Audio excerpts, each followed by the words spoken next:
Sugar वाला patient क्या करेगा? शुगर वाला पेशेंट यहाँ पे जो खुराक रखेगा उसमें बादाम की गिरी, ठीक है, थोड़ा सा मेवा और भुने चने, ये सुबह खाए, साथ चाय का कप पी ले। सही। अंडे खाए उबले, साथ चाय का कप पी ले।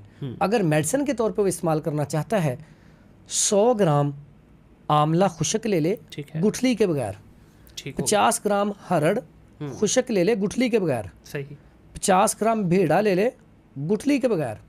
ये इतना अच्छा नुस्खा है, इसका फाइन पाउडर करके ½ टीस्पून छोटा वाला शाम को 4 बजे 5 बजे खाना शुरू कर दे। जुमला मराज ये इतना फ़ायदेमंद है, दिल के पट्टे कमज़ोर हैं, दिल को ताकतवर करेगा। सही। दिमागी कमज़ोरी के लिए, आँखों के लिए, जिनके बाल उम्र से पहले सफ़ेद होना शुरू हो जाते हैं, इसके साथ साथ जिनको नज़र जिनकी वीक होना शुरू हो जाती है, ऐसे अफराद जिनका इम्यून सिस्टम कमज़ोर हो जाता है, ऐसे अफराद जिनको कॉन्स्टिपेशन अक्सर रहती है, ऐसे अफराद जिनकी जोड़ों में दर्द, पट्ठों में दर्द ख़त्म ही नहीं होता, यानी कि एक ही चीज़ के कितने फ़ायदे आ गए। बिल्कुल सही। तो ये उसमें ये इस्तेमाल कर सकते हैं शुगर पेशेंट।